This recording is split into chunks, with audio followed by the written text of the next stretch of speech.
হজরত ইদ্রিস আলাইহিসসালামের বেহেশত গমনের পর 400 বছর অতিবাহিত হল। এই সময়ের মধ্যে পৃথিবীতে আল্লাহর তরফ থেকে আর কোনো নবী রাসূল আসলেন না, যার ফলে দুনিয়ায় নিরাকার আল্লাহ তাআলার উপাসনা করার মতো কোনো লোকই রইল না। সকলেই অধর্ম ও ধর্মের নামেই মূর্তি পূজায় লেগে গেল। এমনি অবস্থায় আল্লাহ তাআলা পৃথিবীতে একজন নবী প্রেরণ করার প্রয়োজন মনে করলেন। সুতরাং তিনি হজরত নূহ আলাইহিসসালামকে এ সময় দুনিয়াতে প্রেরণ করলেন। হজরত নূহ আলাইহিসসালামের নাম ছিল শকর। শকর আল্লাহর দরবারে ক্রন্দন করতেন, এজন্যই তার নাম নূহ হয়েছিল। আরবি ভাষায় নুহা শব্দের অর্থ হল রোনা জারি বা ক্রোদন করা। হজরত নূহ আলাইহিসসালাম সম্পর্কিত বর্ণনায় আল্লাহ তাআলা পবিত্র কোরআনে ইরশাদ করেছেন, আমি নূহকে তার সম্প্রদায়ের প্রতি এই নির্দেশ সহ পাঠিয়েছিলাম যে তুমি তোমার জাতিকে সতর্ক করো তাদের উপর যন্ত্রণাদায়ক আযাব আসার পূর্বে। নূহ আলাইহিসসালাম বললেন, হে আমার জাতি, আমি তোমাদেরকে স্পষ্টরূপে সতর্ক করছি যে তোমরা আল্লাহ তাআলার ইবাদত করো এবং তাকে ভয় করো এবং আমার কথা মান্য করো, তাহলে তিনি তোমাদের গুনাহসমূহ ক্ষমা করবেন এবং তোমাদেরকে অবকাশ প্রদান করবেন এক নির্ধারিত প্রতিশ্রুতিকাল পর্যন্ত। নিঃসন্দেহে আল্লাহ তাআলা যে প্রতিশ্রুতি দিয়েছেন, যখন তা এসে পৌঁছাবে তখন আর অবকাশ দেয়া হবে না, যদি তোমাদের কিছু বোধ শক্তি থাকে। নূহ আলাইহিসসালাম বললেন, হে আমার রব, আমি আমার সম্প্রদায়কে আহ্বান করলাম, দিন রাত আহ্বান করেছি, কিন্তু আমার আহ্বান তাদের পলায়ন প্রবণতা বৃদ্ধি করেছে। আর আমি যখনই তাদেরকে আহ্বান করেছি যেন আপনি তাদেরকে ক্ষমা করেন, তখনই নিজেদের কর্ণসমূহে আঙুল দিতে লাগল এবং নিজেদের ওপর কাপড় মুড়ে দিতে লাগল এবং জিদ করল এবং অত্যন্ত উদ্ধত প্রকাশ করল। অনন্তর তাদেরকে ডাকলাম, প্রকাশ্যে আবার আমি তাদেরকে উচ্চ স্বরে ডাকলাম এবং চুপি চুপি উপদেশ দিয়ে গেলাম। মোট কথা, আমি তাদেরকে বললাম, তোমাদের প্রতিপালকের নিকট ক্ষমা প্রার্থনা করো, নিঃসন্দেহে তিনি অতিশয় ক্ষমাশীল। হজরত নূহ আলাইহিসসালাম আদম আলাইহিসসালামের পুত্র শীশ আলাইহিসসালামের বংশধর ছিলেন। হজরত আদম আলাইহিসসালামের মৃত্যুর প্রায় 600 বছর পরে হজরত শীশ আলাইহিসসালাম নবুয়ত লাভ করেন। হজরত নূহ আলাইহিসসালাম 1050 বছর পর্যন্ত পৃথিবীতে অবস্থান করেছিলেন। তার এই সুদীর্ঘ জীবনে তিনি নিজের কওমকে সৎ পথে আনার জন্য অক্লান্ত চেষ্টা করেছিলেন, কিন্তু মাত্র 40 জন পুরুষ এবং 40 জন নারী ব্যতীত তাকে সত্য নবী বলে বিশ্বাস করেনি কেউ।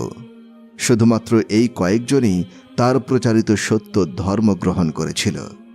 তাছাড়া কওমের অন্যান্য সকলেই তাকে পাগল বলে ঠাট্টা বিদ্রূপ করত এবং নানাভাবে তার প্রতি অত্যাচার করত। হজরত নূহ আলাইহিসসালামের জন্মস্থান সম্পর্কে কোরআন হাদিসে কোনো সঠিক প্রমাণ পাওয়া যায় না। অবশ্য অন্যান্য সূত্র মতে এবং অনুমান করা যায় যে তিনি আর্মেনীয় প্রদেশে জন্মগ্রহণ করেছিলেন এবং স্বীয় জামানার মহাপ্লাবনের নিজের তৈরি জাহাজ হতে নিনেভা কিংবা ব্যাবিলনের কোনো অঞ্চলে অবতরণ করেছিলেন। হজরত নূহ আলাইহিসসালাম আল্লাহ তাআলার নির্দেশ অনুযায়ী প্রত্যহ পাহাড়ের উপরে উঠে উচ্চ স্বরে আওয়াজ করে নিজের কওমের লোককে লক্ষ্য করে বলতেন, হে আমার কওম, আল্লাহ ব্যতীত অন্য কোনো উপাস্য নেই এবং আমি আল্লাহর প্রেরিত নবী। আল্লাহ তাআলা তোমাদেরকে সৎ পথ প্রদর্শন করার জন্য আমাকে পাঠিয়েছেন। তোমরা আমার কথা শুনলে, আমার আদেশ মেনে চললে আল্লাহ রাব্বুল আলামিন তোমাদের সকল গুনাহ ক্ষমা করে দেবেন এবং তোমাদের প্রতি তার অফুরন্ত রহমত, করুণা ও শান্তি বর্ষিত করবেন। আল্লাহ তাআলা তার অসীম কুদরতে হজরত নূহ আলাইহিসসালামের সেই আহ্বানবাণী সারা এলাকায় ছড়িয়ে পড়ত, কিন্তু তার ফল যা হতো পবিত্র কোরআনের ভাষায় তা বর্ণিত হয়েছে। আর আমি যখনই তাদেরকে ডেকেছি যার ফলে তুমি তাদেরকে ক্ষমা করে দেবে, তখনই তারা তাদের আঙুলগুলো আপন আপন কর্ণগুহরের মধ্যে প্রবেশ করিয়ে দিত এবং তাদের বস্ত্রসমূহ জড়িয়ে লইত। আর কেউ বা জেদ করত এবং অহমিকা প্রদর্শন করত। কখনো কখনো এমন অবস্থাও ঘটত যে যখন তিনি কওমের লোকদেরকে আল্লাহর পথে ডাকতেন, তখন তারা দলবদ্ধ হয়ে এসে হজরত নূহ আলাইহিসসালামকে মারপিট করত, যাতে তার সর্বাঙ্গ ক্ষতবিক্ষত হয়ে যেত। কোনো কোনো সময়ে তিনি তাদের অত্যাচারে হুঁশ হারিয়ে ফেলতেন, কিন্তু এমন কঠিন অবস্থায়ও তিনি তাদেরকে আল্লাহর পথে আহ্বান করা হতে বিরত হতেন না। চেতনা লাভ করেই তিনি আবার লোকজনকে হেদায়েত করার কাজে লিপ্ত হয়ে পড়তেন। একদিনের ঘটনা, হজরত নূহ আলাইহিসসালাম স্বীয় কওমকে আল্লাহর পথে আহ্বান করেছিলেন। এমন সময় কয়েক ব্যক্তি একযোগে এসে প্রথমে তাকে অত্যন্ত মারপিট করল। তারপর তার পায়ে শিকল বেঁধে তাকে হেঁচড়িয়ে টানতে লাগল। তাতে হজরত নূহ আলাইহিসসালাম জ্ঞান হারা হয়ে পড়লে পাপিষ্ঠগণ তাকে ওই অবস্থায় ফেলে রেখে চলে গেল। তার সর্বাঙ্গ একেবারে ক্ষতবিক্ষত হয়ে যাওয়ায় তিনি একাধারে 4 দিন পর্যন্ত বিছানায় শয্যাগত অবস্থায় কাটালেন। চেষ্টা করেও বিছানা থেকে উঠতে পারলেন না। এতদ সত্ত্বেও তিনি আল্লাহর পথে দাওয়াত করা হতে বিরত থাকলেন না। একটু সুস্থ হয়েই তিনি আবার নিজের কর্তব্যে নিয়োজিত হলেন। তিনি লোকদেরকে লক্ষ্য করে বললেন, হে আমার কওম, তোমরা সকলে আমার কথা শোনো। আল্লাহ ব্যতীত অন্য কোনো উপাস্য নেই এবং আমি তার প্রেরিত নবী। কিন্তু এভাবে তিনি যতই চেষ্টা করলেন কিছুতেই কোনো কাজ হলো না। তার কওমের লোকজন তাকে গালি দিতে দিতে চলে গেল। আর একদিনের ঘটনা, হজরত নূহ আলাইহিসসালাম তার কওমকে সত্যের দিকে আহ্বান করলেন। তাতে তারা তাকে এমনভাবে মারপিট করল যে সেদিনও তার অঙ্গ প্রত্যঙ্গ ক্ষত বিক্ষত হয়ে গেল। তার পরনের কাপড় সহ রক্তে রঞ্জিত হল। তার জনৈকা মুশরিক স্ত্রী ছিল। সে তার সম্পূর্ণ অবাধ্য ছিল। সে হজরত নূহ আলাইহিসসালামকে অত্যন্ত অবজ্ঞার চোখে দেখত এবং তুচ্ছ তাচ্ছিল্য করত। যারা হজরত নূহ আলাইহিসসালামকে সেদিন অত্যাচার করল, তাদেরকে লক্ষ্য করে হজরত নূহ আলাইহিসসালামের প্রতি অবজ্ঞার ভাব প্রদর্শন করে বলল, তোমরা তাকে মারপিট করছো কেন? তার কথার কোনো মূল্যই নেই। লোকটি বদ্ধ পাগল, যা মুখে আসে তাই বলে। আমি তো তার কথার প্রতি এতটুকু মূল্য দেই না। পাগলকে মারপিট করা আর না করা তো একই কথা। হজরত নূহ আলাইহিসসালাম সত্য প্রচার করতে গিয়ে নিজ কওমের লোকদের কাছে অত্যাচার অনাচার কম সহ্য করেননি। যে জুলুম তাকে সহ্য করতে হয়েছে তার কোনো তুলনা নেই, কিন্তু তা তিনি নীরবে সহ্য করে যাচ্ছিলেন। কারো বিরুদ্ধে তার কোনো অভিযোগ ছিল না। কিন্তু আজ নিজের স্ত্রীর মুখ হতেই এরূপ মারাত্মক অবজ্ঞাসূচক কথা শুনে তিনি আর সহ্য করতে পারলেন না। তার অত্যন্ত দুঃখ হল। তাই তিনি আকাশের পানে মুখ তুলে আল্লাহ তাআলার দরবারে কেঁদে কেঁদে বললেন, হে মহান প্রভু, আমি অধৈর্য এবং নিরাশ হয়ে পড়েছি। আপনি আমাকে সাহায্য করুন। সাথে সাথে ফেরেশতা জিবরাইল আলাইহিসসালাম হাজির হয়ে বললেন, হে হজরত নূহ আলাইহিসসালাম, আপনি তাদের সম্পর্কে আল্লাহর দরবারে মোনাজাত করুন। আল্লাহ তাআলা নিশ্চয়ই দোয়া কবুল করবেন। ওই কাফেরগুলো কোনো কিছুতেই ঈমান গ্রহণ করবে না। ফেরেশতা জিবরাইল আলাইহিসসালাম এরপর হজরত নূহ আলাইহিসসালামের হাতে বেহেশত থেকে আনিত একখানা গাছের ডাল দিয়ে বললেন, আপনি এই গাছের ডাল জমিনে পুঁতে রাখুন। হজরত নূহ আলাইহিসসালাম জিবরাইল আলাইহিসসালামের উপদেশ অনুযায়ী তা জমিতে পুঁতে রাখলেন। 40 বছর অন্তে ওই গাছটি এত বড় একটি বিরাট আকারে পরিণত হল যে তার দৈর্ঘ্য হল 400 গজ এবং ব্যাস হল 40 গজ। উক্ত 40 বছর ধরে পৃথিবীতে যে সকল নতুন অবস্থা পরিলক্ষিত হল তা হল দুনিয়ার সমস্ত কাফির মহিলারা বন্ধ্যত্বপ্রাপ্ত হল। তাদের সন্তান জন্ম বন্ধ হয়ে গেল। এর একমাত্র কারণ ছিল মহিলাগণ তাদের সন্তানদেরকে বলে দিত, হে সন্তানগণ, তোমরা হজরত নূহ আলাইহিসসালামকে তোমাদের চিরশত্রু মনে করো এবং তার সাথে বৈরিতা স্বরূপ ব্যবহার করো। তার কোনো কথার প্রতি কর্ণপাত করো না, বরং তাকে সবসময় অবজ্ঞা করো এবং তাকে অপমান এবং ঠাট্টা বিদ্রূপ করতে থাকো, যেহেতু সে একটি পাগল ছাড়া কিছুই নয়। তাদের এ সকল কথা শুনে হজরত নূহ আলাইহিসসালাম একেবারে হতাশ ও নিরাশ হয়ে আল্লাহর দরবারে আকুল প্রার্থনা জানিয়েছিলেন যে, হে মাবুদ, আপনি অকৃতজ্ঞ সম্প্রদায়ের একটি লোককেও রেহাই দেবেন না, ওদের আর বংশবৃদ্ধি করবেন না। এরা যখন আপনার এমনি অবাধ্য হয়ে গেল, তখন এদের দ্বারা আর কোনো মঙ্গলই আশা করা যায় না। আল্লাহ রাব্বুল আলামিন তার প্রিয় নবীর এই আবেদন অনুসারে হযরত নূহ আলাইহিস সালামের জামানার কাফির রমণীগণকে একেবারে বন্ধা করে দিয়েছিলেন। ইতিহাসবিদগণ হযরত নূহ আলাইহিস সালামের বংশনামায় বলেছেন, নূহ ইবনে লামাক, ইবনে মুতাও শালেহ, ইবনে আখনুখ, ইবনে ইয়ারুদ, ইবনে মাকলাইল, ইবনে কিনান, ইবনে আনুশ, ইবনে শীশ আলাইহিস সালাম, ইবনে আদম আলাইহিস সালাম। যদিও ঐতিহাসিকগণ এবং তাওরাত একে শুদ্ধ মেনে নিয়েছে, কিন্তু এর বিশুদ্ধতা নিয়ে বেশ সন্দেহ রয়েছে। ইবনে জারির ও অন্যদের মতে হযরত নূহ আলাইহিস সালামের জন্ম হয় হযরত আদম আলাইহিস সালামের ওফাতের 126 বছর পর।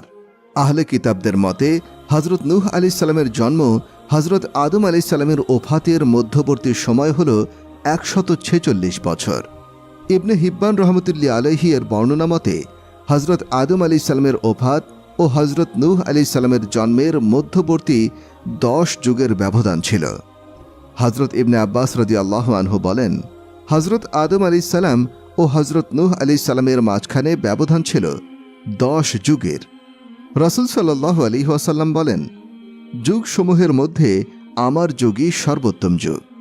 হাদিসে বর্ণিত এই যুগ দ্বারা যদি মানব গোষ্ঠীকে বোঝানো হয়ে থাকে, তাহলে 10 যুগ হবে 10 প্রজন্ম, আর 10 প্রজন্ম হবে কয়েক হাজার বছর। আল্লাহই সর্বাধিক জ্ঞাত। হযরত শীশ ও ইদ্রিস আলাইহিস সালামের পরে পৃথিবীতে যখন মূর্তি ও শয়তানের পূজা শুরু হয়ে গেল, মানুষ যখন বিভ্রান্তির চরম পর্যায়ে পৌঁছে গেল, তখন আল্লাহ তাআলা মেহেরবানি করে মানুষের হেদায়েতের জন্য হযরত নূহ আলাইহিস সালামকে রাসূল হিসেবে পৃথিবীতে প্রেরণ করেন। বিশ্ববাসীর কাছে তিনি সর্বপ্রথম রাসূল। হযরত নূহ আলাইহিস সালাম যখন নবুয়তের দায়িত্ব লাভ করেন, তখন তার বয়স কত ছিল এ ব্যাপারে মতভেদ রয়েছে। কেউ বলেন 50 বছর, কেউ বলেন 350 বছর, আবার কারো মতে 480 বছর। তৃতীয় অভিমতটি ইবনে জারির রহমতুল্লাহ আলাইহি এবং হযরত ইবনে আব্বাস রাদিয়াল্লাহু আনহু এর। পবিত্র কুরআনুল কারিমে হযরত নূহ আলাইহিস সালামের ঘটনা সংক্ষেপে ও বিস্তারিতভাবে মোট 43 জায়গায় এসেছে, কিন্তু ঘটনার বিস্তারিত গুরুত্বপূর্ণ বিবরণ শুধু সূরা আরাফ, সূরা হুদ, সূরা মুমিনুন, সূরা শুআরা, সূরা কামার ও সূরা নূহের মধ্যে বর্ণনা করা হয়েছে। আর তাই আমাদের মূল আলোচ্য বিষয় সূরা আরাফে আল্লাহ তাআলা বলেন, আমি তো নূহকে পাঠিয়েছিলাম তার সম্প্রদায়ের কাছে, এবং সে বলেছিল, হে আমার সম্প্রদায়, আল্লাহর ইবাদত করো, তিনি ছাড়া তোমাদের অন্য কোনো ইলাহ নেই। আমি তোমাদের জন্য মহাদিনের শাস্তির আশঙ্কা করছি। তার সম্প্রদায়ের প্রধানরা বলল, আমরা তো তোমাকে স্পষ্ট ভ্রান্তিতে দেখছি। তিনি বলেন, হে সম্প্রদায়, আমাতে কোনো বিভ্রান্তি নেই। আমি তো জগৎসমূহের প্রতিপালকের রাসূল। আমার প্রতিপালকের বাণী আমি তোমাদের কাছে পৌঁছে দিচ্ছি এবং তোমাদের সব উপদেশ দিচ্ছি। আর তোমরা যা জানো না, আমি তা আল্লাহর কাছ থেকে জানি। তোমরা কি বিস্মিত হচ্ছ? তোমাদেরই একজনের মাধ্যমে তোমাদের প্রতিপালকের কাছ থেকে তোমাদের কাছে উপদেশ এসেছে, যাতে সে তোমাদেরকে সতর্ক করে। তোমরা সাবধান হও এবং তোমরা অনুকম্পা লাভ করো। এরপর তারা তাকে মিথ্যাবাদী বলে। তাকে ও তার সঙ্গে যারা নৌকায় ছিল আমি তাদের উদ্ধার করি, এবং যারা আমার নির্দেশ প্রত্যাখ্যান করেছিল তাদেরকে নিমজ্জিত করি। তারা ছিল এক অন্ধ সম্প্রদায়। সূরা আরাফ আয়াত 59 থেকে 64। সূরা হুদে আল্লাহ তাআলা বলেন, আমি তো নূহকে তার সম্প্রদায়ের কাছে পাঠিয়েছিলাম। সে বলেছিল, আমি তোমাদের জন্য প্রকাশ্য সতর্ককারী, যাতে তোমরা আল্লাহ তাআলা ছাড়া অপর কিছুর ইবাদত না করো। আমি তোমাদের জন্য এক ভয়ঙ্কর দিবসের শাস্তির আশঙ্কা করি। তার সম্প্রদায় প্রধানরা যারা ছিল কাফের, তারা বলল, আমরা তোমাকে তো আমাদের মতোই মানুষ দেখছি। আমরা তো দেখছি অনুধাবন না করে তোমার অনুসরণ করছে তারাই যারা আমাদের মধ্যে অধম, এবং আমরা আমাদের উপর তোমাদের কোনো শ্রেষ্ঠত্ব দেখছি না, বরং আমরা তোমাদের মিথ্যাবাদী মনে করি।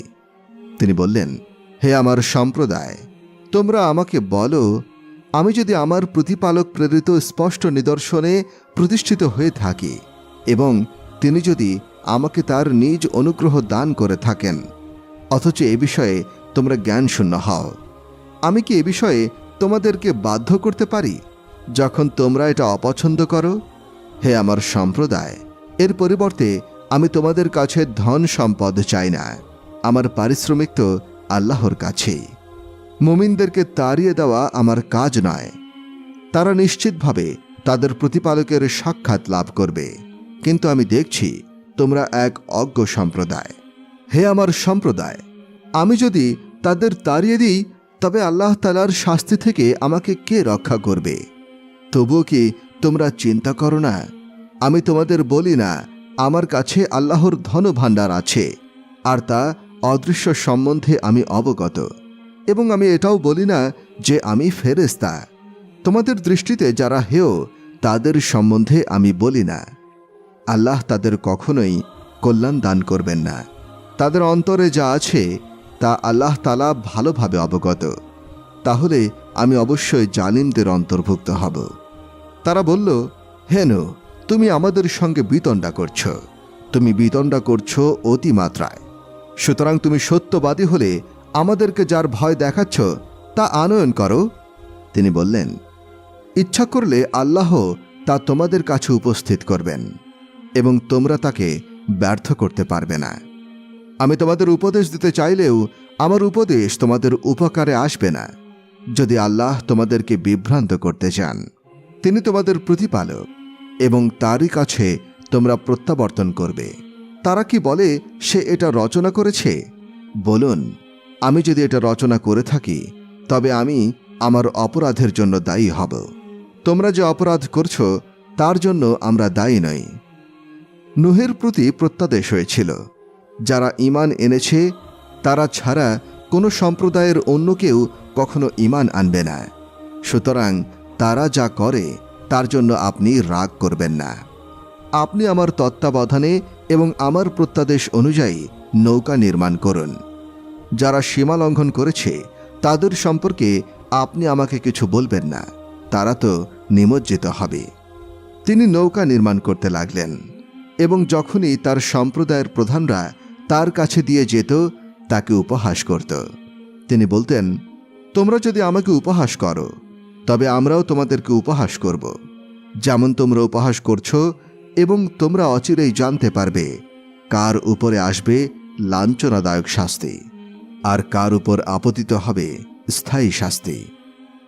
অবশেষে যখন আমার আদেশ আসলো এবং উনুন অর্থাৎ চুলা উথলে উঠল, আমি বললাম, এতে উঠিয়ে নাও প্রত্যেক শ্রেণীর যুগল যাদের বিরুদ্ধে পূর্বে সিদ্ধান্ত হয়েছে, তারা ছাড়া তোমার পরিবার পরিজনকে এবং যারা ঈমান এনেছে তাদেরকে। তার সঙ্গে ঈমান এনেছিল অল্প কয়েকজন। তিনি বললেন, এতে আরোহণ করো আল্লাহর নামে এর গতি ও স্থিতি। আমার প্রতিপালক অবশ্যই ক্ষমাশীল ও পরম দয়াময়। পর্বত প্রমাণ তরঙ্গের মধ্যে তা তাদের নিয়ে বয়ে চলল। নূহ আলাইহিস সালাম তার পুত্র যে তাদের থেকে পৃথক ছিল তাকে আহ্বান করে বললেন, হে আমার পুত্র, আমাদের সঙ্গে আরোহণ করো এবং কাফেরদের সাথী হও না। সে বলল, আমি এমন এক পর্বতে আশ্রয় নেব যা আমাকে প্লাবন থেকে রক্ষা করবে।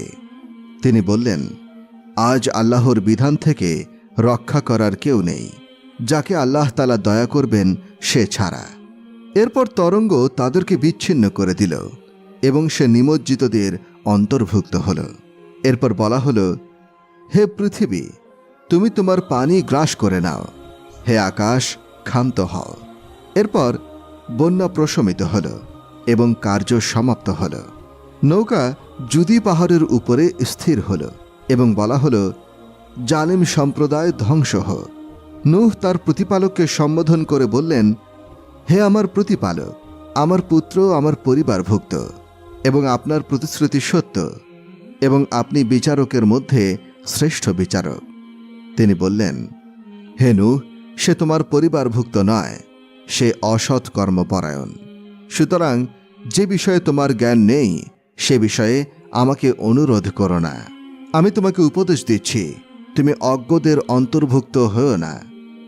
তিনি বললেন, হে আমার প্রতিপালক, যে বিষয়ে আমার জ্ঞান নেই সে বিষয়ে যাতে আমি আপনাকে অনুরোধ না করি, এজন্য আমি আপনার আশ্রয় নিচ্ছি। আপনি যদি আমাকে ক্ষমা না করেন এবং আমাকে দয়া না করেন, তবে আমি ক্ষতিগ্রস্তদের অন্তর্ভুক্ত হব।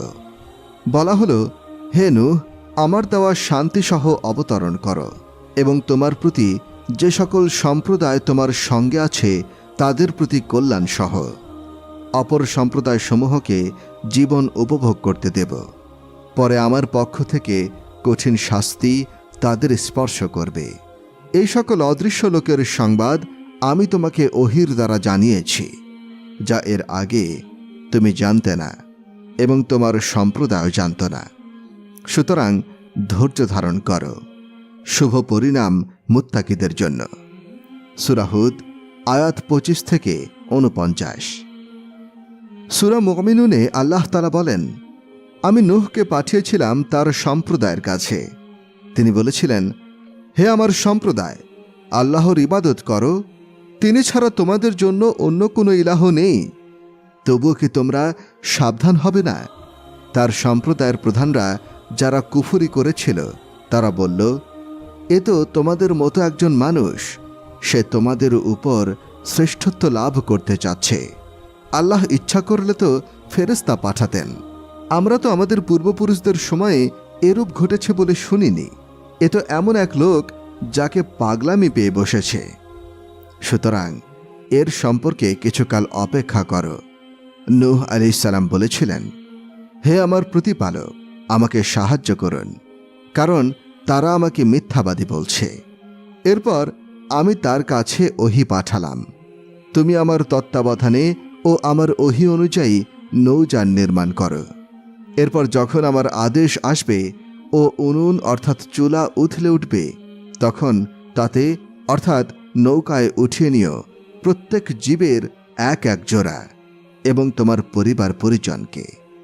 তাদের মধ্যে যাদের বিরুদ্ধে আগে সিদ্ধান্ত হয়েছে তাদের সম্পর্কে তুমি আমাকে কিছু বলবে না, তারা তো নিমজ্জিত হবে। যখন তুমি ও তোমার সাথীরা নৌযানে আসন গ্রহণ করবে, তখন বলবে, সকল প্রশংসা আল্লাহরই, যিনি আমাদের উদ্ধার করেছেন জালিম সম্প্রদায় থেকে। আরও বলবে, হে আমার প্রতিপালক, আমাকে এমনভাবে অবতরণ করান যা হবে কল্যাণকর, আর আপনি শ্রেষ্ঠ অবতরণকারী। এতে অবশ্যই নিদর্শন রয়েছে। আমি তো তাদের পরীক্ষা করেছিলাম। সূরা মুমিনুন আয়াত 23 থেকে 30।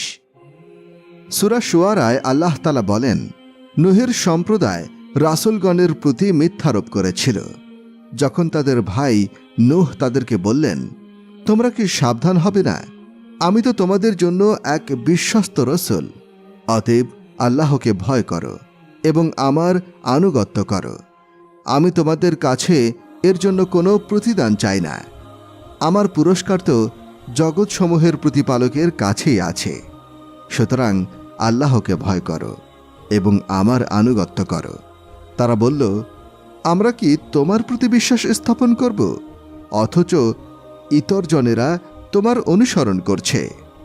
নূহ বললেন, তারা কি করত তা আমার জানা নেই। তাদের হিসাব গ্রহণ তো আমার প্রতিপালকের কাজ, যদি তোমরা বুঝতে। মুমিনগণকে তাড়িয়ে দেওয়া আমার কাজ নয়, আমি তো কেবল একজন স্পষ্ট সতর্ককারী। তারা বলল, হে নূহ, তুমি যদি নিবৃত্ত না হও তাহলে তুমি অবশ্যই প্রস্তরাঘাত নিহতদের শামিল হবে। নূহ বললেন, হে আমার প্রতিপালক, আমার সম্প্রদায় তো আমাকে অস্বীকার করছে। সুতরাং আমার ও তাদের মধ্যে স্পষ্ট মীমাংসা করে দাও এবং আমাকে ও আমার সঙ্গে যেসব মুমিন আছে তাদেরকে রক্ষা করো। অতএব আমি তাকে ও তার সঙ্গে যারা ছিল তাদেরকে রক্ষা করলাম বোঝাইকৃত নৌযানে, আর বাকিদের ডুবিয়ে দিলাম। এতে অবশ্যই রয়েছে নিদর্শন, কিন্তু তাদের অধিকাংশই বিশ্বাসী নয়। আর আপনার প্রতিপালক তিনি তো পরাক্রমশালী, পরম দয়ালু। সূরা শুআরা আয়াত 105 থেকে 122। সূরা কমারে আল্লাহ তাআলা বলেন, এদের আগে নূহের সম্প্রদায়ও মিথ্যা আরোপ করেছিল আমার বান্দার প্রতি এবং বলেছিল, এ তো এক পাগল, আর তাকে ভীতি প্রদর্শন করা হয়েছিল। তখন সে তার প্রতিপালককে আহ্বান করে বলেছিল, আমি তো অসহায়, অতএব তুমি প্রতিবিধান করো। ফলে আমি উন্মুক্ত করলাম আকাশের দ্বার প্রবল বারি বর্ষণে এবং মাটি থেকে উৎসারিত করলাম ঝর্ণা। সকল পানি মিলিত হল এক পরিকল্পনা অনুসারে। তখন নূহকে আরোহণ করালাম কাঠ ও পেরেক দ্বারা নির্মিত এক নৌযানে, যা চলত আমার প্রত্যক্ষ তত্ত্বাবধানে। এটা পুরস্কার তার জন্য যে প্রত্যাখ্যাত হয়েছিল। আমি একে রেখে দিয়েছি এক নিদর্শন রূপে। অতএব উপদেশ গ্রহণকারীরা কেউ আছে কি? কি কঠোর ছিল আমার শাস্তি ও সতর্কবাণী! কুরআন আমি সহজ করে দিয়েছি উপদেশ গ্রহণের জন্য। কে আছে উপদেশ গ্রহণকারী? সূরা কমার আয়াত নম্বর 9 থেকে 17। সূরা নূহে হযরত নূহ আলাইহিস সালামের আলোচনা বিস্তারিত এসেছে। আল্লাহ তাআলা বলেন, নূহকে আমি প্রেরণ করেছিলাম তার সম্প্রদায়ের প্রতি এক নিদর্শন সহ। তুমি তোমার সম্প্রদায়কে সতর্ক করো তাদের প্রতি শাস্তি আসার আগেই। সে বলেছিল, হে আমার সম্প্রদায়, আমি তোমাদের জন্য স্পষ্ট সতর্ককারী এ বিষয়ে যে তোমরা আল্লাহর ইবাদত করো এবং তাকে ভয় করো এবং আমার আনুগত্য করো। তিনি তোমাদের পাপ ক্ষমা করবেন এবং তিনি তোমাদেরকে অবকাশ দেবেন এক নির্দিষ্ট কাল পর্যন্ত। নিশ্চয়ই আল্লাহ কর্তৃক নির্ধারিত কাল উপস্থিত হলে তা বিলম্বিত হয় না, যদি তোমরা তা জানতে। তিনি বলেছিলেন, হে আমার প্রতিপালক, আমি তো আমার সম্প্রদায়কে দিবারাত্রি আহ্বান করেছি, কিন্তু আমার আহ্বান তাদের পলায়ন প্রবণতা বৃদ্ধি করেছে। ফলে আমি যখনই তাদেরকে আহ্বান করি যাতে তুমি তাদেরকে ক্ষমা করো, তারা কানে আঙুল দেয়, বস্ত্রাবৃত করে নিজেদেরকে এবং জিদ করে থাকে এবং অতিশয় ঔদ্ধত্য প্রকাশ করে। এরপর আমি তাদেরকে আহ্বান করেছি প্রকাশ্যে, পরে আমি উচ্চস্বরে প্রচার করেছি এবং উপদেশ দিয়েছি গোপনে। বলেছি, তোমরা তোমাদের প্রতিপালকের নিকট ক্ষমা প্রার্থনা করো, তিনি তো মহা ক্ষমাশীল। তিনি তোমাদের জন্য প্রচুর বৃষ্টিপাত করবেন, তিনি তোমাদের সমৃদ্ধ করবেন ধন সম্পদ ও সন্তান সন্ততিতে, এবং তোমাদের জন্য স্থাপন করবেন উদ্যান ও প্রবাহিত করবেন নদী নালা। তোমাদের কি হয়েছে? তোমরা আল্লাহর শ্রেষ্ঠত্ব স্বীকার করতে চাচ্ছ না? অথচ তিনি তোমাদের সৃষ্টি করেছেন পর্যায়ক্রমে। তোমরা লক্ষ্য করনি আল্লাহ কিভাবে সৃষ্টি করেছেন সপ্ত স্তরে বিন্যস্ত আকাশমণ্ডলী, এবং সেখানে চাঁদকে স্থাপন করেছেন আলোকরূপে, সূর্যকে স্থাপন করেছেন প্রদীপরূপে। তিনি তোমাদেরকে সৃষ্টি করেছেন মাটি থেকে, এরপর তাতে তিনি তোমাদেরকে প্রত্যাবৃত্ত করবেন এবং পরে পুনরুত্থিত করবেন। এবং আল্লাহ তোমাদের জন্য ভূমিকে করেছেন বিস্তৃত, যাতে তোমরা চলাফেরা করতে পারো প্রশস্ত পথে। নূহ আলাইহিস সালাম বলেছিলেন, হে আমার প্রতিপালক, আমার সম্প্রদায় তো আমাকে অমান্য করছে এবং অনুসরণ করেছে এমন লোকের যার ধন সম্পদ ও সন্তান সন্ততি তার ক্ষতি ছাড়া আর কিছুই বৃদ্ধি করেনি। তারা ভয়ানক ষড়যন্ত্র করেছিল এবং বলেছিল, তোমরা কখনো পরিত্যাগ করো না তোমাদের দেব দেবীকে, পরিত্যাগ করো না ওয়াদ, সুদ্দুয়া, ইয়াগুস, ইয়াউগ এবং নাসরকে। তারা অনেককে বিভ্রান্ত করেছে, সুতরাং জালিমদের বিভ্রান্তি ছাড়া আর কিছুই বৃদ্ধি করে না। তাদের অপরাধের জন্য তাদের নিমজ্জিত করা হয়েছিল এবং পরে তাদের দাখিল করা হয়েছিল অগ্নিতে। এরপর তারা কাউকেই আল্লাহর মোকাবেলায় পায়নি সাহায্যকারী রূপে। নূহ আরও বলেছিলেন, হে আমার প্রতিপালক, পৃথিবীতে কাফিরদের মধ্য হতে কোনো গৃহবাসীকে অব্যাহতি দিও না। তুমি তাদের অব্যাহতি দিলে তারা তোমার বান্দাদের বিভ্রান্ত করবে এবং জন্ম দিতে থাকবে কেবল দুষ্কৃতিকারী ও কাফির। হে আমার প্রতিপালক, তুমি ক্ষমা করো আমাকে, আমার পিতা মাতাকে এবং যারা মুমিন হয়ে আমার গৃহে প্রবেশ করে তাদেরকে, এবং মুমিন পুরুষ ও মুমিন নারীদের, আর জালিমদের শুধু ধ্বংসই বৃদ্ধি করো। সূরা নূহ আয়াত 1 থেকে 28। কুরআন মাজিদের আরও কিছু সূরায় আল্লাহ তাআলা নূহ আলাইহিস সালাম সম্পর্কিত সংক্ষিপ্ত আলোচনা করেছেন। যেমন সূরা ইউসুফের 71 থেকে 73 নম্বর আয়াতে, সূরা আম্বিয়ার 76 থেকে 77 নম্বর আয়াতে, সূরা আনকাবুতের 14 থেকে 15 নম্বর আয়াতে, সূরা সাফফাতের 75 থেকে 82 নম্বর আয়াতসমূহে। তদ্রূপ কুরআন মাজিদের বিভিন্ন স্থানে আল্লাহ তাআলা হযরত নূহ আলাইহিস সালামের প্রশংসা এবং তার বিরুদ্ধাচারণকারীদেরকে নিন্দা করা হয়েছে। যেমন সূরা নিসায় আল্লাহ তাআলা বলেন, হে নবী, আপনার কাছে ওহী প্রেরণ করেছি, যেমন নূহ ও তার পরবর্তী নবীগণের কাছে প্রেরণ করেছিলাম।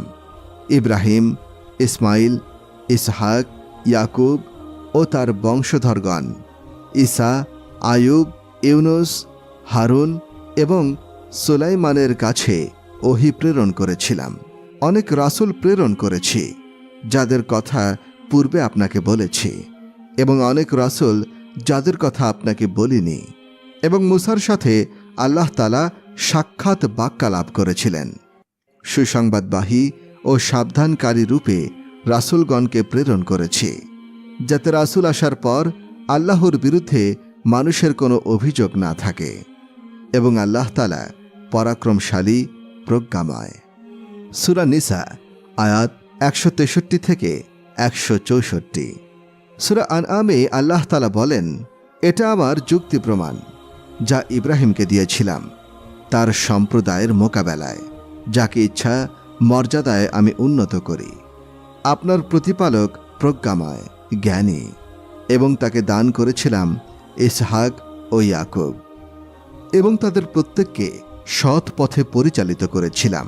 পূর্বে নূহকেও সৎ পথে পরিচালিত করেছিলাম, এবং তার বংশধর দাউদ, সুলাইমান, আয়ুব, ইউসুফ, মূসা এবং হারুনকেও। আর এভাবেই সৎকর্মপরায়ণকারীদের পুরস্কৃত করি। এবং জাকারিয়া, ঈসা এবং ইলিয়াসকেও সৎ পথে পরিচালিত করেছিলাম। তারা সকলে পুণ্যবানদের অন্তর্ভুক্ত। আরও সৎ পথে পরিচালিত করেছিলাম ইসমাইল, আল ইয়াসা, ইউনুস ও লূতকে, এবং শ্রেষ্ঠত্ব দান করেছিলাম বিশ্বজগতের ওপর প্রত্যেককে, এবং তাদের কিছু সংখ্যক পিতৃপুরুষ, বংশধর এবং ভ্রাতৃবৃন্দকে। তাদেরকে মনোনীত করেছিলাম এবং সরল পথে পরিচালিত করেছিলাম। সূরা আনআম আয়াত 83 থেকে 87। সূরা তাওবায় আল্লাহ তাআলা বলেন, তাদের পূর্ববর্তী নূহ, আদ ও সামুদের সম্প্রদায়, ইব্রাহিমের সম্প্রদায় এবং মাদায়েন ও বিধ্বস্ত নগরের অধিবাসীদের সংবাদ কি তাদের কাছে আসেনি? তাদের কাছে স্পষ্ট নিদর্শন সহ তাদের রাসূলগণ এসেছিলেন। আল্লাহ এমন নন যে তাদের উপরে জুলুম করেন, কিন্তু তারা নিজেরাই নিজেদের প্রতি জুলুম করে। সূরা তাওবা আয়াত 70। সূরা ইব্রাহিমে আল্লাহ তাআলা বলেন, তোমাদের কাছে কি সংবাদ আসেনি তোমাদের পূর্ববর্তীদের, অর্থাৎ নূহের সম্প্রদায়ের, আদ ও সামুদের? সূরা বনী ইসরাঈলে আল্লাহ তাআলা বলেন, হে তাদের বংশধর, যাদের আমি নূহের সাথে আরোহণ করিয়েছিলাম, সে তো ছিল পরম কৃতজ্ঞ বান্দা। সূরা বনী ইসরাঈল আয়াত 3। নূহের পর আমি কত মানব গোষ্ঠী ধ্বংস করেছি।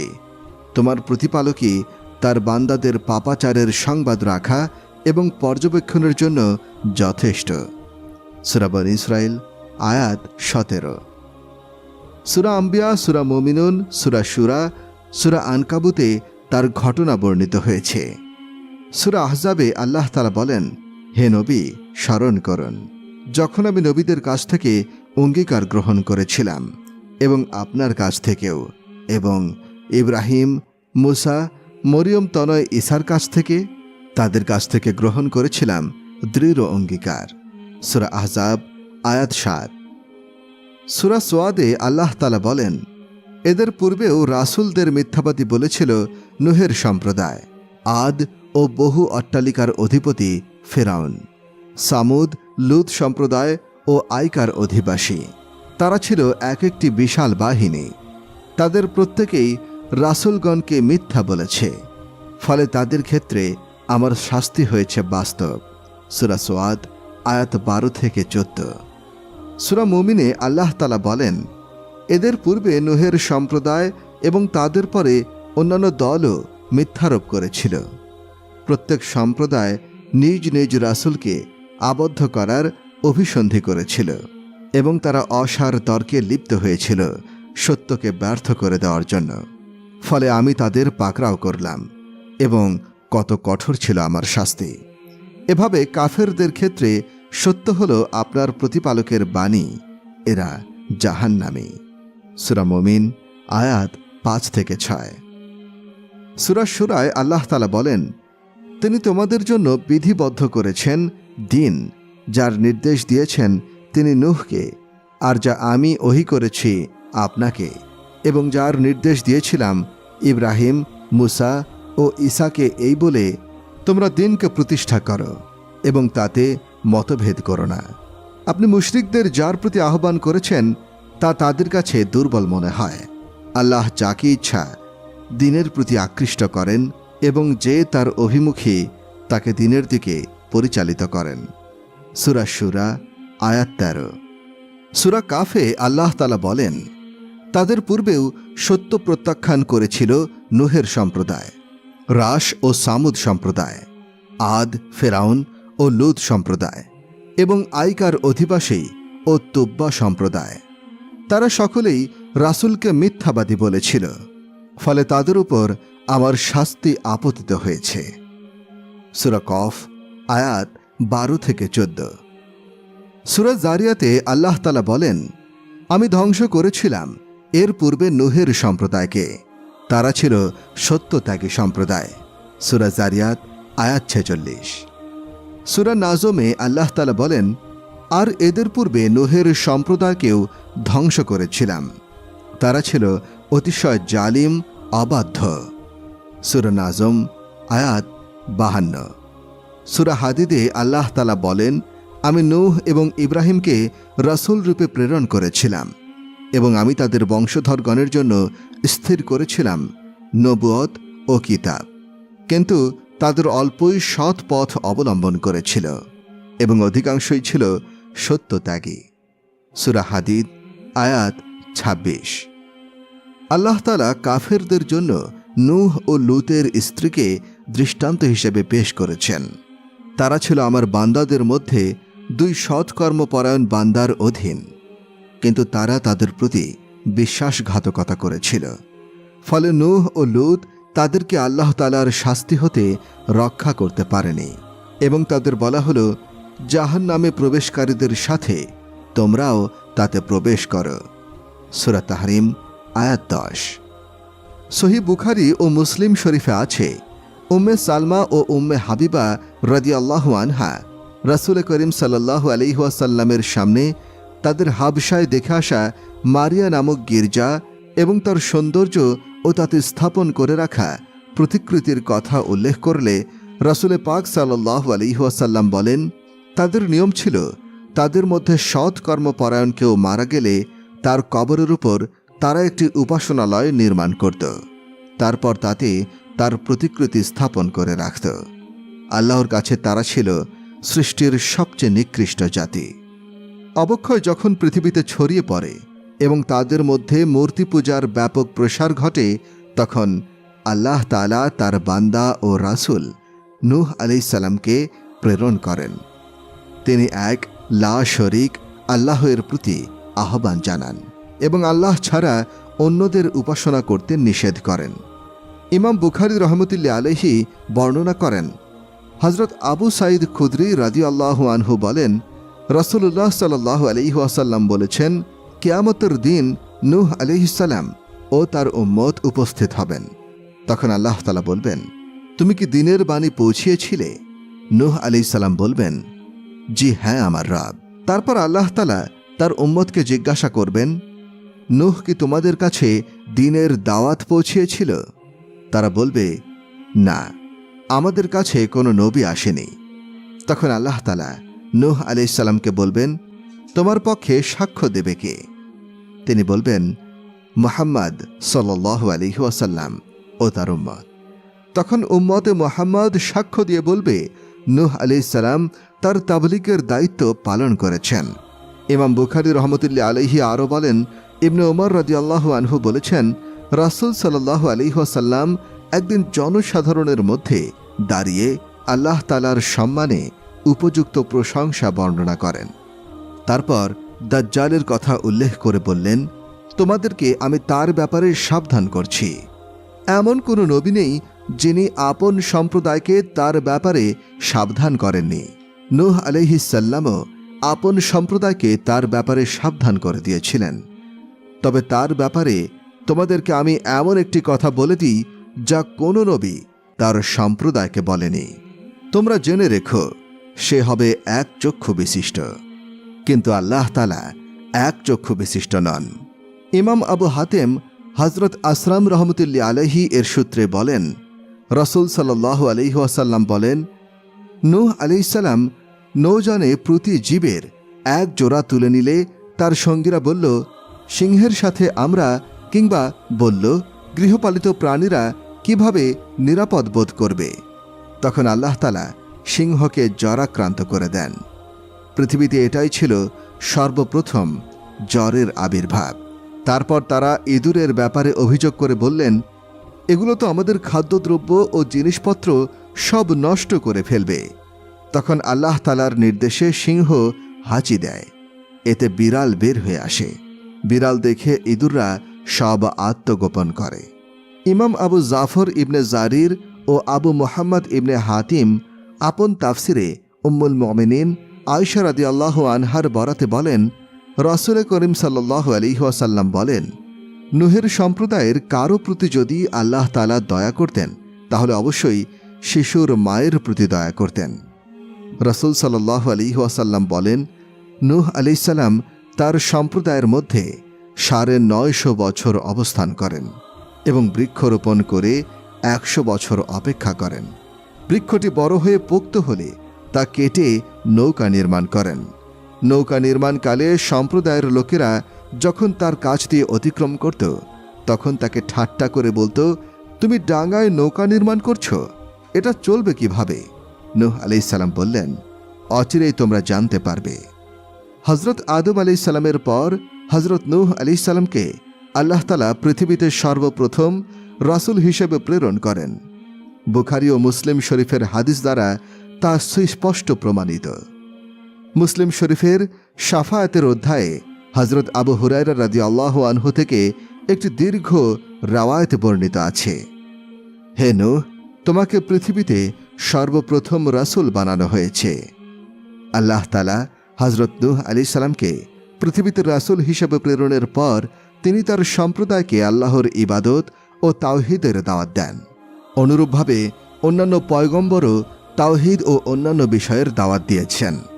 তারা সকলে তারই বংশধর ছিলেন। কোরআন মাজিদে ইরশাদ হয়েছে, তার অর্থাৎ নূহ আলাইহিস সালামের বংশধরকেই আমি বিদ্যমান রেখেছি বংশ পরম্পরায়। সূরা সাফফাত আয়াত ৭৭। আমি তাদের অর্থাৎ নূহ ও ইব্রাহিম আলাইহিস সালামের বংশধরদের জন্য স্থির করেছিলাম নবুয়ত ও কিতাব। সূরা হাদীদ আয়াত ২৬। হযরত নূহ আলাইহিস সালামের পরে আগত সকল নবী ও রাসূলই তার বংশধর ছিলেন। তেমনিভাবে তার বংশধর ছিলেন হযরত ইব্রাহিম আলাইহিস সালাম, আর তার মাধ্যমে তার পরবর্তী সকল নবী রাসূলই হযরত নূহ আলাইহিস সালামের বংশধর। পৃথিবীতে আগমনকারী সকল নবী রাসূলের প্রতি তাওহীদের দাওয়াত দেওয়ার নির্দেশ ছিল। আল্লাহ তাআলা বলেন, আল্লাহর ইবাদত করার ও তাগুতকে বর্জন করার নির্দেশ দেওয়ার জন্য আমি প্রত্যেক জাতির মধ্যে রাসূল পাঠিয়েছি। সূরা নাহল আয়াত ৩৬।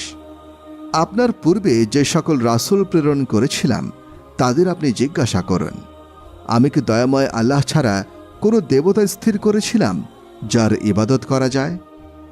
সূরা যুখরুফ আয়াত ৪৫। এমনিভাবে হযরত নূহ আলাইহিস সালামের উপরেও সেই নির্দেশই ছিল। কাজেই তিনি তার সম্প্রদায়কে বলেছিলেন, হে আমার সম্প্রদায়, আল্লাহর ইবাদত করো, তিনি ছাড়া তোমাদের কোনো ইলাহ নেই। আমি তোমাদের জন্য মহাদিনের শাস্তির আশঙ্কা করছি। সূরা আরাফ আয়াত 59। তিনি আরও বলেছিলেন, তোমরা আল্লাহ ছাড়া অপর কিছুর ইবাদত করো না। আমি তোমাদের জন্য এক যন্ত্রণাদায়ক দিবসের শাস্তির আশঙ্কা করছি। সূরা হুদ আয়াত 26। তিনি আরও বলেছিলেন, হে আমার সম্প্রদায়, আমি তোমাদের জন্য স্পষ্ট সতর্ককারী এ বিষয়ে তোমরা আল্লাহর ইবাদত করো এবং তাকে ভয় করো আর আমার আনুগত্য করো। সূরা মুমিনুন আয়াত 23। তবে সূরা নূহে সবিশেষ স্বজাতির প্রতি তার দাওয়াতের বিভিন্ন পদ্ধতি বর্ণিত হয়েছে। তিনি রাত দিন গোপনে ও প্রকাশ্যে লোকদের দাওয়াত দিয়েছেন। তিনি কখনো উৎসাহ উদ্দীপনার সাথে, আবার কখনো ভয় ভীতি প্রদর্শনের মাধ্যমে লোকদেরকে বুঝিয়েছেন, কিন্তু আক্ষেপ তাদের উপরে। সম্প্রদায়ের লোকেরা কোনো অবস্থাতেই তার দাওয়াতে সাড়া দিল না, বরং অধিকাংশ লোক হজরত নূহ আলাইহিসসালামের প্রকাশ্য বিরোধিতা শুরু করল। তারা গোমরাহিতে আরও নিমজ্জিত হয়ে হজরত নূহ আলাইহিসসালামের বিরুদ্ধে উঠে পড়ে লাগল। তারা হজরত নূহ আলাইহিসসালামের অনুসারীদের ঠাট্টা বিদ্রূপ করতে লাগল। তাদেরকে মেরে ফেলার ও দেশ থেকে বিতাড়িত করার ভয় দেখাতে থাকল। শুধু তাই নয়, বরং তাদের উপর চালালো বিভিন্নভাবে নির্যাতন। কুরআন মাজিদে এই প্রসঙ্গে বর্ণিত হয়েছে, তার সম্প্রদায়ের প্রধানগণ বলেছিল, আমরা তো তোমাকে স্পষ্ট ভ্রান্তিতে দেখছি। নূহ আলাইহিসসালাম বললেন, হে আমার সম্প্রদায়, আমার মধ্যে কোনো বিভ্রান্তি নেই। আমি তো জগৎসমূহের প্রতিপালকের রাসূল। আমার প্রতিপালকের বাণী আমি তোমাদের কাছে পৌঁছাচ্ছি এবং তোমাদের হিত উপদেশ দিচ্ছি, এবং তোমরা যা জানো না আমি তা আল্লাহর পক্ষ থেকে জানি। হজরত নূহ আলাইহিসসালামের অনুসারীদেরকে কাফেররা কটাক্ষ করত অধম ও নীচ বলে। এই প্রসঙ্গে আল্লাহ তাআলা বলেন, তার সম্প্রদায়ের কাফের নেতৃবৃন্দ বলল, আমরা তো তোমাকে আমাদের মতোই মানুষ দেখছি। আমরা তো দেখছি যারা বোঝে না তারাই তোমার অনুসরণ করছে, যারা আমাদের মধ্যে অধম, এবং আমরা আমাদের উপর তোমাদের কোনো শ্রেষ্ঠত্ব দেখছি না, বরং আমরা তোমাদেরকে মিথ্যাবাদী বলে মনে করি। সূরা হুদ আয়াত 27। নূহ আলাইহিসসালামের সম্প্রদায়ের লোকেরা বিস্মিত হল। একজন মানুষ কিভাবে রাসূল হতে পারে? তদুপরি তারা তার অনুসারীদের নানা দোষে অভিযুক্ত করত, অথচ তার অনুসারীরা অত্যন্ত বিনয়ী, নম্র ও দুর্বল ছিল বলে বর্ণিত আছে। তারা নূহ আলাইহিসসালামের দাওয়াত শুনেই তা কবুল করে নিয়েছিল, তাই কাফেররা তাদেরকে বিবেচনাহীন বলে মন্তব্য করেছিল। উপরে উল্লেখিত আয়াত অর্থাৎ সূরা হুদের 29 নম্বর আয়াত দ্বারা একথা প্রতীয়মান হয়, সম্পদশালী ও প্রভাবশালী কাফেররা হজরত নূহ আলাইহিসসালামের কাছে তার অসহায় ও দুর্বল আনসারী ব্যক্তিদের তাড়িয়ে দিলে আমরা তোমার কথা শুনতে পারি বলে দাবি করেছিলেন। যেমনিভাবে কুরাইশদের অহংকারী কাফেররা রাসূল সাল্লাল্লাহু আলাইহি ওয়াসাল্লামকে বলেছিলেন, আপনার দরবার হতে হজরত আম্মার, শুয়াইব, বেলাল, খাব্বার রাদিয়াল্লাহু আনহু প্রমুখ গরিব, দুর্বল ও অসহায়দের তাড়িয়ে দিন। কিন্তু আল্লাহ তাআলা তাকে এরূপ কাজ থেকে বিরত থাকার এবং মুমিনগণের দিকেই নিবিষ্ট থাকতে নির্দেশ দিয়েছেন। হজরত নূহ আলাইহিসসালাম বলেন, মুমিনগণকে তাড়িয়ে দেওয়া আমার কাজ নয়, আমি তো কেবল একজন স্পষ্ট সতর্ককারী। তিনি তাদের মধ্যে অবস্থান করেছিলেন 950 বছর। এরপর প্লাবন তাদের গ্রাস করে, কারণ তারা ছিল জালিম। এভাবে হজরত নূহ আলাইহিসসালাম তার সম্প্রদায়কে দ্বীনের দাওয়াত দিতেন এবং একত্ববাদের প্রতি আহ্বান করতেন, কিন্তু তার সম্প্রদায় তাকে বারবারই মিথ্যা প্রতিপন্ন করত এবং তার অনুসারীগণকে উপহাস করত। কাফেররা এতটাই ভ্রান্তির মধ্যে ছিল। হজরত নূহ আলাইহিসসালাম এত দীর্ঘকালের দাওয়াতের পরিশ্রমের পর কিছু সংখ্যক লোক হজরত নূহ আলাইহিসসালামের আনীত দ্বীনের উপরে বিশ্বাস স্থাপন করেছিল। হজরত নূহ আলাইহিসসালামের কওম তার দাওয়াত কবুল করল না। তারা তাকে মিথ্যেবাদী সাব্যস্ত করে এবং তার সকল আহ্বান ঘৃণা ও অবজ্ঞার সাথে প্রত্যাখ্যান করে। হজরত নূহ আলাইহিসসালাম তার কওমের জন্য দিবারাত্রি পরিশ্রম করতেন, কিন্তু তারা তাকে অপমান ও হেয় করার যাবতীয় পন্থায় গ্রহণ করত। বিস্ময় প্রকাশ করে তারা বলতো, যে ব্যক্তি ধন সম্পদ ও সচ্ছলতায় আমাদের চেয়ে শ্রেষ্ঠ নয়, মান মর্যাদায় ফেরেশতাদের চেয়ে উচ্চ নয়, আমাদের নেতা ও পরিচালক হওয়ার তার আর কি যোগ্যতা আছে? তারা হজরত নূহ আলাইহিস সালামের অনুসারীদের দেখলে তাচ্ছিল্যের সাথে বলতো, আমরা এদের মতো নই, তোমার আদেশ অনুগত হয়ে যাব এবং তোমাকে নিজেদের অনুসরণীয় নেতা হিসেবে মেনে নেব। তারা মনে করত এই দুর্বল ও নীচ শ্রেণীর অন্তর্ভুক্ত লোকেরা নূহ আলাইহিস সালামের অন্ধ অনুসারী। কদচি তারা হজরত নূহ আলাইহিস সালামের কথার প্রতি মনোযোগ দিত। তথাপি তার কাছে জেদ করত, আগে এই সমস্ত হীন ও গরিব লোকদের তোমার কাছ থেকে বিতাড়িত করো, তবেই আমরা তোমার কথা শুনব, কেননা তাদেরকে দেখলে আমাদের ঘৃণা হয়। তারা এবং আমরা এক স্থানে বসতে পারি না। হজরত নূহ আলাইহিস সালাম বলতেন, এটা কখনো হতে পারে না, কেননা তারা আল্লাহর খাঁটি বান্দা। হজরত নূহ আলাইহিস সালাম সর্বোচ্চ চেষ্টা করলেন যাতে হতভাগা কওম বুঝতে পারে এবং আল্লাহ পাকের রহমত লাভের উপযোগী হয়ে যায়। কিন্তু কওম তার হেদায়েত মানল না, বরং তার পক্ষ থেকে যে পরিমাণ হেদায়েত ও সত্যের দাওয়াত হতো, কওমের পক্ষ থেকে সেই পরিমাণ শত্রুতা ও বিরোধিতা হতো। এবং হজরত নূহ আলাইহিস সালামকে দুঃখ প্রদানের সর্বপ্রকার উপায় অবলম্বন করত তারা। তাদের সর্দার প্রধানরা সাধারণ লোকদের পরিষ্কার করে বলে দিত, তোমরা কোনো প্রকারেই ওয়াদ, সুয়া, ইয়াগুস, ইয়াউক ও নাসুর মূর্তিগুলোর পূজা ত্যাগ করো না। এমনকি পরিশেষে তারা বিরক্ত হয়ে বলতে লাগল, হে নূহ, আর আমাদের সাথে ঝগড়া কলহ করো না এবং আমাদের অমান্য করার দরুন তোমার খোদাকে বলে যে আযাব আনতে পারো নিয়ে এসো। সূরা হুদ আয়াত ৩২।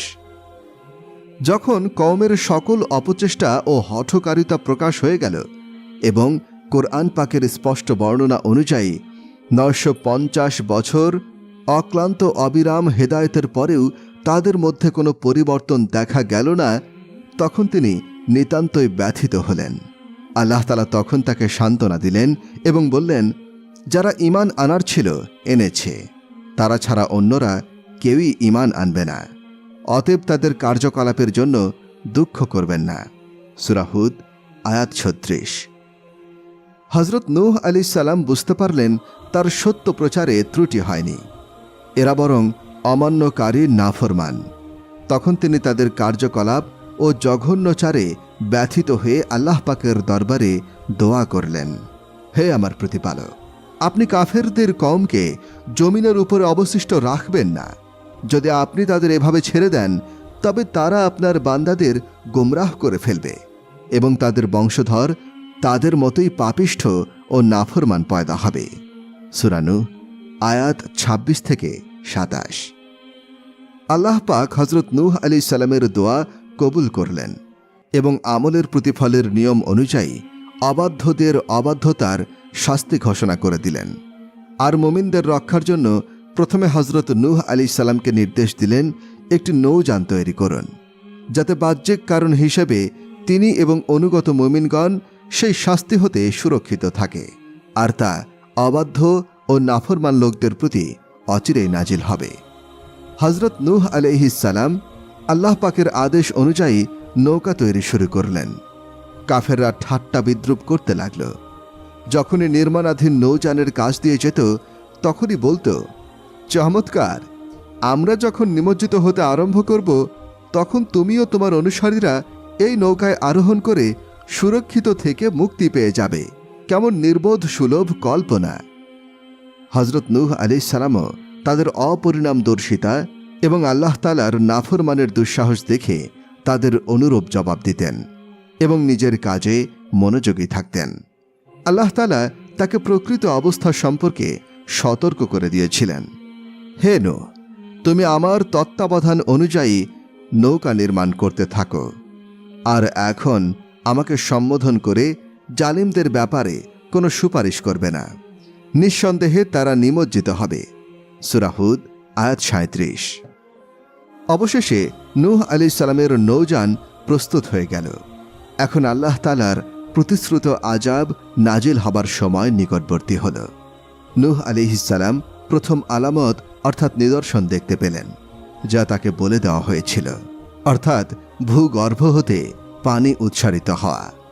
তখন আল্লাহ পাক আদেশ করলেন, নিজের বংশধরকে নৌকা আরোহণের আদেশ দাও, আর সমস্ত প্রাণীকুল হতে প্রত্যেক প্রকারের এক এক জোড়াও নৌকায় উঠিয়ে নাও। প্রায় 40 জনের সেই ক্ষুদ্র দলটিকেও, যারা তোমার উপরে ঈমান আনয়ন করেছে, নৌকায় আরোহণের তাদেরকে আদেশ দাও। যখন আল্লাহ পাকের ওহী সম্পূর্ণরূপে কার্যকর হল, তখন আসমানের প্রতি আদেশ হল, পানি বর্ষণ করতে আরম্ভ করো, আর জমিনের ফোয়ারার প্রতি আদেশ হল, পূর্ণ মাত্রায় বের হতে থাকো। আল্লাহ পাকের আদেশে যখন এই সব কিছু হতে থাকল, তখন নৌকা তার অর্থাৎ আল্লাহ তাআলার প্রত্যক্ষ হেফাজতে ভাসতে থাকল, সেই পর্যন্ত যে পর্যন্ত না সমস্ত অবিশ্বাসী ও অবাধ্য লোকেরা পানিতে ডুবে গেল এবং আল্লাহ তাআলার বিধি ব্যবস্থা কর্মফল অনুযায়ী নিজেদের কৃতকর্মের ফল ভোগ করল। হযরত নূহ আলাইহিস সালামের সময়কার এই প্লাবনকে দীর্ঘদিন অনেকের কাছে সাজানো কাহিনী বলে অভিহিত ছিল, কিন্তু বর্তমান বিজ্ঞানীরাও স্বীকার করেছেন, সে সময় ভয়াবহ ভারী বর্ষণ ও প্লাবনের মুখে পড়েছিল পৃথিবী। বিজ্ঞানীরা কেউ কেউ নূহ আলাইহিস সালামের নৌকার ধ্বংসাবশেষ অনুসন্ধানেও ব্যস্ত আছেন। তুরস্কের এক পাহাড়ে গত শতাব্দীর শেষ দিকে হাজার হাজার বছর আগে তৈরি করা বিশাল আকারের নৌকার ধ্বংসাবশেষ আবিষ্কৃত হয়েছে। প্রত্নতাত্ত্বিকদের ধারণা মতে এটাই নূহের নৌকা। হযরত আব্দুল্লাহ ইবনে আব্বাস রাদিয়াল্লাহু আনহু হতে বর্ণিত, তিনি বলেন, হযরত ঈসা আলাইহিস সালামের অনুসারীগণ তাকে বললেন, কতই না ভালো হতো যদি আপনি এমন এক ব্যক্তিকে জীবিত করে দিতেন, যিনি নূহ আলাইহিস সালামের নৌকার বিস্তারিত কাহিনী আমাদের বলে দিতেন। হযরত আব্দুল্লাহ ইবনে আব্বাস রাদিয়াল্লাহু আনহু বলেন, এরপর হযরত ঈসা আলাইহিস সালাম তার অনুসারীদেরকে নিয়ে মাটির একটি ঢিবির কাছে গেলেন। সেই ঢিবি অর্থাৎ স্তূপ থেকে এক মুঠো মাটি হাতে নিয়ে অনুসারীদের বললেন, তোমরা কি জানো এই মাটি কার? তারা জবাব দিল, আল্লাহ ও তার রাসূলই এই সম্পর্কে অধিক জ্ঞাত। তখন হযরত ঈসা আলাইহিস সালাম বললেন, এই মাটি হচ্ছে নূহ আলাইহিস সালামের পুত্র হামের পায়ের পিঠ।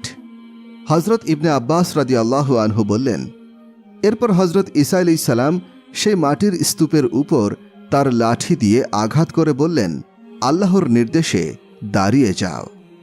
সাথে সাথে তিনি অর্থাৎ হাম তার মাথার সাদা চুল থেকে মাটি ঝাড়তে ঝাড়তে উঠে দাঁড়ালেন। হযরত ঈসা আলাইহিস সালাম তাকে জিজ্ঞাসা করলেন, আপনি কি এই সাদা চুল অবস্থায় মৃত্যুবরণ করেছেন? তিনি জবাবে বললেন, না, আমি যুবক অবস্থায় মৃত্যুবরণ করেছি, কিন্তু আমি মনে করেছিলাম কিয়ামত সংঘটিত হয়ে গেছে। এই কিয়ামতের ভয়ে আমি বৃদ্ধ হয়ে গেছি। এরপর হযরত ঈসা আলাইহিস সালাম তাকে বললেন, আমাদেরকে হযরত নূহ আলাইহিস সালামের নৌকা সম্পর্কে কিছু অবহিত করুন। তিনি বললেন, হযরত নূহ আলাইহিস সালামের নৌকার দৈর্ঘ্য ছিল 1200 গজ এবং প্রস্থ ছিল 600 গজ। এতে 3টি তলা বা স্তর ছিল। প্রথম তলায় ছিল গৃহপালিত ও জঙ্গলি হিংস্র জীবজন্তু, দ্বিতীয় তলায় ছিল মানুষ, আর সর্বশেষ তলায় ছিল পাখপাখালি।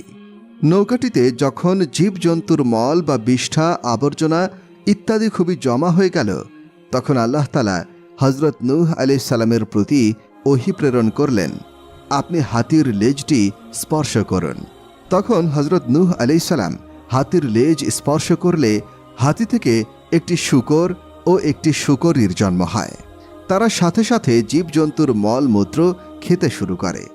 ইঁদুরগুলো যখন নৌকার কাঠ কাটতে শুরু করে দেয়, তখন আল্লাহ তাআলা নূহ আলাইহিস সালামের প্রতি ওহী প্রেরণ করলেন, তুমি সিংহের নাকের উপরে আঘাত করো। নূহ আলাইহিস সালাম ওহী মোতাবেক আঘাত করলেন। সিংহের নাক থেকে একটি বেড়াল ও একটি বেড়ালি বেরিয়ে আসে। তারা সাথে সাথে ইঁদুরগুলোর উপরে ঝাঁপিয়ে পড়ে। ইবনে আহমদ ইবনে ইকরাম রাদিয়াল্লাহু আনহু থেকে এবং ইকরামা হযরত ইবনে আব্বাস রাদিয়াল্লাহু আনহু থেকে বর্ণনা করেন, হযরত নূহ আলাইহিস সালাম এর সাথে নৌকায় 80 জন লোক ছিলেন। প্রত্যেকের সাথে তাদের পরিবার পরিজনও ছিল নৌকায়। তারা প্রায় 135 দিন থাকেন নৌকায়। আল্লাহ তাআলা নৌকার গতি মক্কা শরীফের দিকে ফিরিয়ে দেন। এরপর এর গতি জুদি পাহাড়ের দিকে ফিরিয়ে দেন। সেখানে পৌঁছে নৌকা থেমে যায়। এরপর হযরত নূহ আলাইহিস সালাম পৃথিবীর খবর জানার জন্য একটি কাক প্রেরণ করেন। কাক একটি মৃতদেহ দেখে তার উপর দ্রুত ঝাঁপিয়ে পড়ে এবং ফিরে যেতে দেরি করে। এই বিলম্বের কারণে হযরত নূহ আলাইহিস সালাম কবুতর প্রেরণ করেন। কবুতর পায়ে কাদা মাখা অবস্থায় জয়তুন বৃক্ষের একটি পাতা নিয়ে আসে। এতে হযরত নূহ আলাইহিস সালাম বুঝতে পারলেন ভূপৃষ্ঠ থেকে পানি নেমে গেছে। এরপর হযরত নূহ আলাইহিস সালাম জুদি পাহাড় থেকে ভূপৃষ্ঠে অবতরণ করে একটি জনপদ গড়ে তোলেন। সে জনপদের নাম রাখেন সামানিন বা আশিন, অর্থাৎ ৮০ জন লোকের জনপদ। এ সময় হঠাৎ এক সকালবেলা তাদের সকলের মুখের ভাষা পরিবর্তন হয়ে ৮০টি ভাষায় পরিণত হয়ে যায়। তার মধ্যে একটি ভাষা ছিল আরবি। কেউ কারো ভাষা বুঝতে পারত না। হযরত নূহ আলাইহিস সালাম প্রত্যেকের কথা প্রত্যেককে বুঝিয়ে দিতেন।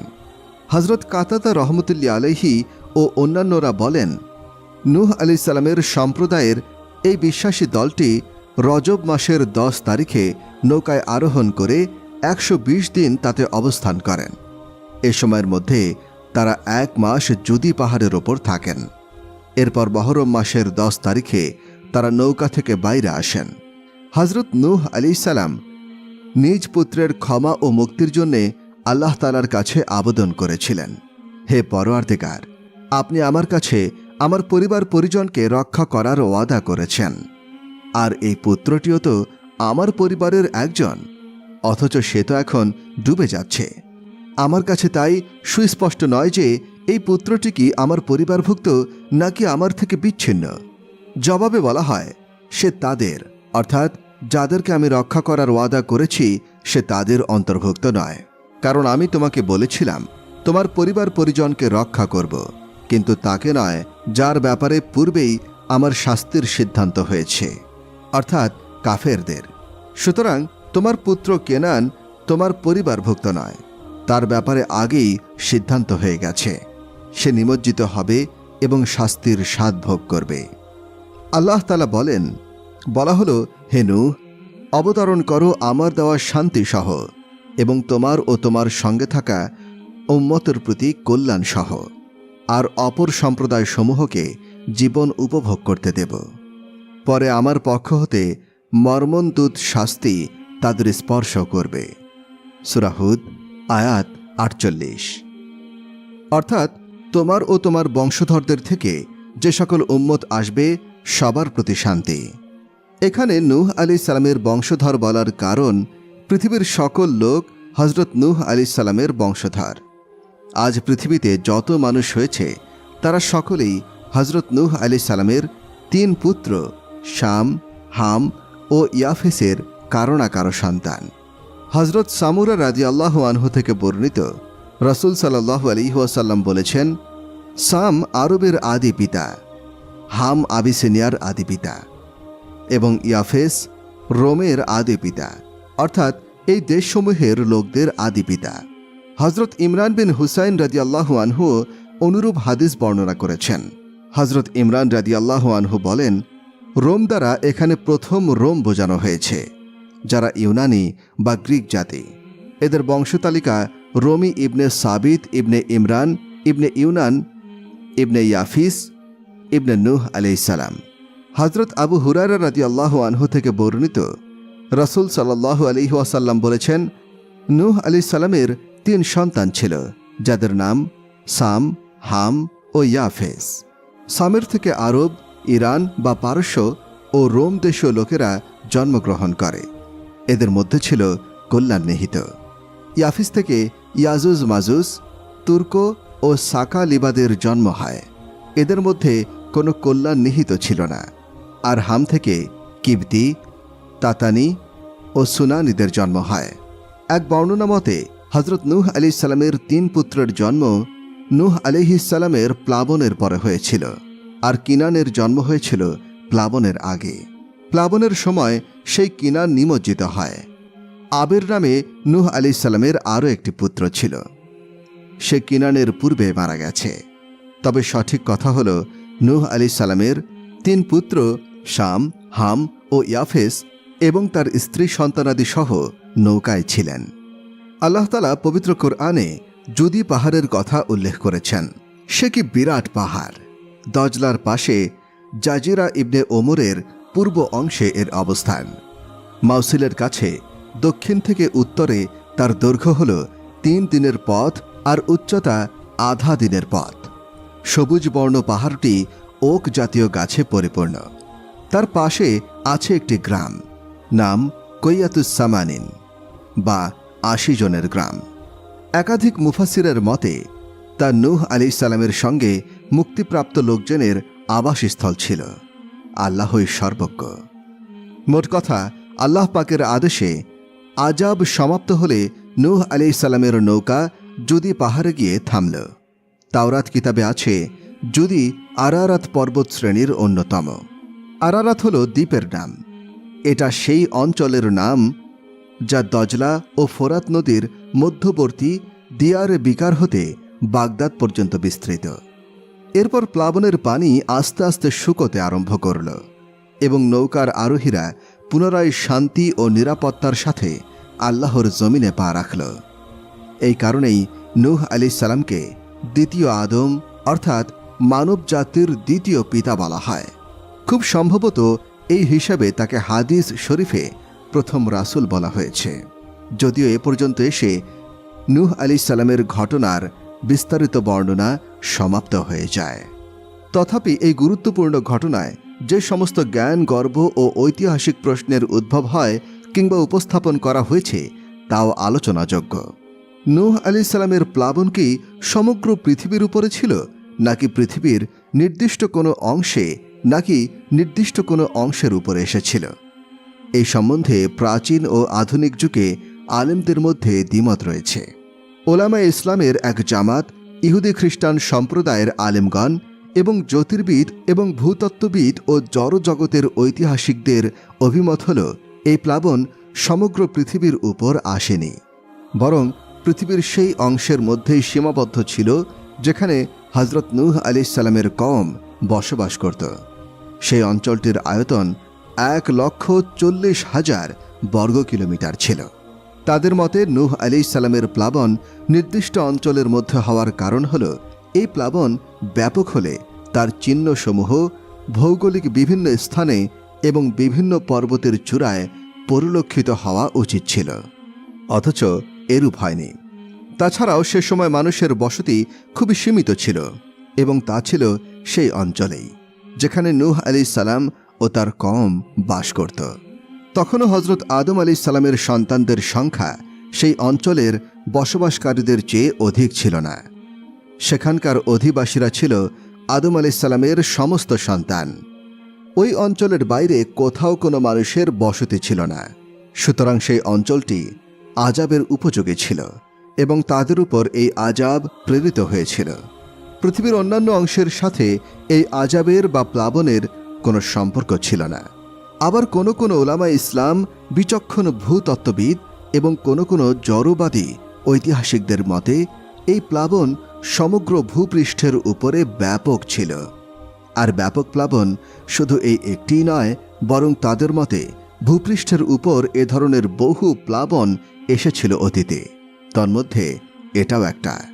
পৃথিবীর উচ্চ পর্বতসমূহের উপর এমন প্রাণীসমূহের দেহ ও হাড় সহ পাওয়া গেছে যার সম্বন্ধে ভূতত্ত্বগণের অভিমত হল এগুলো জলজ প্রাণী, শুধু পানিতেই জীবিত থাকতে পারত। পানির বাইরে তাদের এক মুহূর্তও জীবিত থাকা কঠিন। সুতরাং পৃথিবীর সুউচ্চ পর্বতমালার ওপর এসব বস্তুর অস্তিত্বই প্রমাণ করে যে কোনো এক কালে পানির এমন এক বিশাল প্লাবন এসেছিল যা সে সকল পর্বতসমূহকে নিমজ্জিত করেছিল। বিশেষজ্ঞগণের বিশুদ্ধ মতে এই প্লাবন নির্দিষ্ট অঞ্চলে হয়েছিল, ব্যাপক ছিল না। কোরআন মাজিদে আল্লাহ তাআলার নীতি অনুযায়ী উপদেশ ও শিক্ষণীয় দিকগুলোই উল্লেখ করা হয়েছে, এর বাইরে কোনো কথা নেই। কোরআন শুধু এতটুকুই বলতে চায়, ইতিহাসে এই ঘটনা জ্ঞানীদের ভুলে যাওয়া উচিত নয়, স্মরণ রাখা উচিত। আজ থেকে হাজার হাজার বছর আগে একটা সম্প্রদায় আল্লাহ তাআলার অবাধ্যতার কারণে তুফান ও জলোচ্ছ্বাসে ধ্বংস হয়ে গিয়েছিল। শুধু হযরত নূহ আলাইহিস সালাম ও তার কতিপয় অনুসারী সেই যাত্রায় বেঁচে গিয়েছিলেন। কুরআন মাজিদে আল্লাহ তাআলা হযরত নূহ আলাইহিস সালামের প্রশংসা করে বলেন, নিশ্চয়ই সে ছিল আমার অত্যন্ত কৃতজ্ঞ বান্দা। হযরত আনাস ইবনে মালিক রাদিয়াল্লাহু আনহু থেকে বর্ণিত, রাসূল সাল্লাল্লাহু আলাইহি ওয়াসাল্লাম বলেছেন, আল্লাহ তাআলার সন্তুষ্টি এমন ব্যক্তির প্রতি রয়েছে যে আহার এবং পানাহারের পরে আল্লাহ তাআলার প্রশংসা এবং পবিত্রতা বর্ণনা করে। অনুরূপভাবে মুসলিম, তিরমিজি ও নাসাই শরীফেও আবু উসামা রাদিয়াল্লাহু আনহু থেকে এই হাদিসটি বর্ণিত হয়েছে। প্রকৃতপক্ষে কৃতজ্ঞ সেই ব্যক্তিকে বলা হয় যার অন্তর ও অঙ্গ প্রত্যঙ্গসমূহ সর্বদা আল্লাহ তাআলার ইবাদত ও আনুগত্যে ব্যয় করে থাকে। হযরত আব্দুল্লাহ ইবনে ওমর রাদিয়াল্লাহু আনহু থেকে বর্ণিত, তিনি বলেন, আমি রাসূলুল্লাহ সাল্লাল্লাহু আলাইহি ওয়াসাল্লামকে বলতে শুনেছি, হযরত নূহ আলাইহিস সালাম ঈদ উল ফিতর ও ঈদ উল আজহার দিন ছাড়া সারা বছর রোজা রাখতেন। ইবনে মাজাহ। হযরত আব্দুল্লাহ ইবনে আমর রাদিয়াল্লাহু আনহু বলেন, আমি রাসূলুল্লাহ সাল্লাল্লাহু আলাইহি ওয়াসাল্লামকে বলতে শুনেছি, হযরত নূহ আলাইহিস সালাম ঈদ উল ফিতর ও ঈদ উল আজহার দিন ছাড়া সারা বছর রোজা রাখতেন। হযরত দাউদ আলাইহিস সালাম বছরের অর্ধেক সময় রোজা রাখতেন, অর্থাৎ একদিন পর পর রোজা রাখতেন। হযরত ইব্রাহিম আলাইহিস সালাম প্রত্যেক মাসে 3 দিন করে রোজা রাখতেন। কখনো রোজা রাখতেন, কখনো রোজা ভাঙতেন। তাবারানী। হযরত আব্দুল্লাহ ইবনে আব্বাস রাদিয়াল্লাহু আনহু থেকে বর্ণিত, তিনি বলেন, হজের সময় রাসূলুল্লাহ সাল্লাল্লাহু আলাইহি ওয়াসাল্লাম উসফান উপত্যকা অতিক্রম করছিলেন। এ সময় হযরত আবু বকর সিদ্দিক রাদিয়াল্লাহু আনহু বলেন, আল্লাহর রাসূল, এটি উসফান উপত্যকা। তখন রাসূল সাল্লাল্লাহু আলাইহি ওয়াসাল্লাম বললেন, এটি এমন এক জায়গা যেখান থেকে হযরত নূহ আলাইহিস সালাম, হুদ আলাইহিস সালাম ও হযরত ইব্রাহিম আলাইহিস সালাম তাদের লাল উটে চড়ে অতিক্রম করেছিলেন। এই উটগুলোর লাগাম ছিল খেজুর পাতার তৈরি। এ সময় তাদের পরনে থাকত পশমের তৈরি লম্বা জোব্বা ও চাদর। এ অবস্থায় তারা পবিত্র গৃহের হজ পালন করতেন। হযরত আব্দুল্লাহ ইবনে ওমর রাদিয়াল্লাহু আনহু বলেন, একবার আমরা রাসূল সাল্লাল্লাহু আলাইহি ওয়াসাল্লামের কাছে বসা ছিলাম। এমন সময় এক বেদুইন এসে সেখানে উপস্থিত হল। তার পরনে ছিল ইবাদতকারীদের একটি জুব্বা, কিন্তু সেই জুব্বাটি ছিল রেশমি কাপড়ের নকশাযুক্ত। তখন রাসূল সাল্লাল্লাহু আলাইহি ওয়াসাল্লাম বললেন, তোমরা কি জানো তোমাদের এই সাথীটি অশ্বারোহীর পুত্র? বর্ণনাকারী বলেন, এরপর রাসূল সাল্লাল্লাহু আলাইহি ওয়াসাল্লাম সেই বেদুইন লোকটির জুব্বার আঁচল ধরে বললেন, হে বেদুইন, আমি তোমার পরনে নির্বোধের পোশাক দেখছি। এরপর রাসূল সাল্লাল্লাহু আলাইহি ওয়াসাল্লাম বললেন, আল্লাহর নবী নূহ আলাইহিস সালাম ওফাতের পূর্বে তার নিজ পুত্রকে বলেছিলেন, আমি তোমাকে 2টি কাজ করার জন্য এবং 2টি কাজ থেকে বিরত থাকার জন্য ওসিয়ত করছি। আমি তোমাকে লা ইলাহা ইল্লাল্লাহ এর তাসবিহ পাঠ করার আদেশ করছি। জেনে রেখো, যদি 7 আসমান ও 7 জমিন এক পাল্লায় রাখা হয় এবং অপর পাল্লায় এই কালেমা রাখা হয়, তবে কালিমা লা ইলাহা ইল্লাল্লাহ এই পাল্লাটি অবশ্যই ভারী হবে। আর যদি 7 আসমান ও 7 জমিন একটি লোহার গোলাকার ধনুক হয়ে যায়, তবুও কালিমা লা ইলাহা ইল্লাল্লাহ তার উপর ভারী হয়ে যাবে।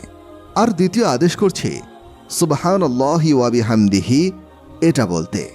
সব কিছু পাওয়ার জন্য এই তাসবিহ যথেষ্ট এবং এর ওসিলায় গোটা সৃষ্টি জীব রিজিক লাভ করে থাকে। আর আমি তোমাকে 2টি বিষয় থেকে বিরত থাকার আদেশ করছি। একটি হলো শিরক, দ্বিতীয়টি হলো অহংকার। বর্ণনাকারী বলেন, আমি রাসূল সাল্লাল্লাহু আলাইহি ওয়াসাল্লামকে বললাম, বা অন্য কেউ বলল, আল্লাহর রাসূল, শিরক সম্পর্কে তো আমাদের জানা আছে, কিন্তু অহংকার কাকে বলে? আমাদের কারো কাছে সুন্দর জুতা এবং এর উপর সুন্দর চামড়ার ফিতা রয়েছে, এগুলো কি অহংকার? রাসূল সাল্লাল্লাহু আলাইহি ওয়াসাল্লাম বললেন, না। এরপর আরজ করা হলো, তবে কি আমাদের কাছে যে সুন্দর পোশাকগুলো রয়েছে সেগুলো তারা পরিধান করে থাকে, সেটা কি অহংকার? রাসূল সাল্লাল্লাহু আলাইহি ওয়াসাল্লাম বললেন, না। এরপর আরজ করা হলো, তবে কি কারো অনেক বন্ধু বান্ধব ও সঙ্গী সাথী হওয়া যারা তার কাছে এসে বসে সেটা কি অহংকার? অর্থাৎ নেতা হওয়ার কারণে তার চারপাশে বহু লোকের সমাগম হওয়াটা কি অহংকার? রাসূল সাল্লাল্লাহু আলাইহি ওয়াসাল্লাম বললেন, না। এরপর আরজ করা হলো, আল্লাহর রাসূল, অহংকার জিনিসটা কি? রাসূল সাল্লাল্লাহু আলাইহি ওয়াসাল্লাম বললেন, সত্যকে অস্বীকার করা এবং মানুষকে তুচ্ছ করা। সুবহানাল্লাহ। হযরত নূহ আলাইহিস সালামের বয়স সম্পর্কে আহলে কিতাবরা বলেন, তিনি যখন নৌকায় আরোহণ করেছিলেন তখন তার বয়স ছিল 600 বছর। হযরত ইবনে আব্বাস রাদিয়াল্লাহু আনহু থেকেও এইরূপ একটি বর্ণনা রয়েছে। তবে সেই সঙ্গে অতিরিক্ত আছে, নৌকা থেকে অবতরণের পর তিনি 300 বছর বেঁচেছিলেন।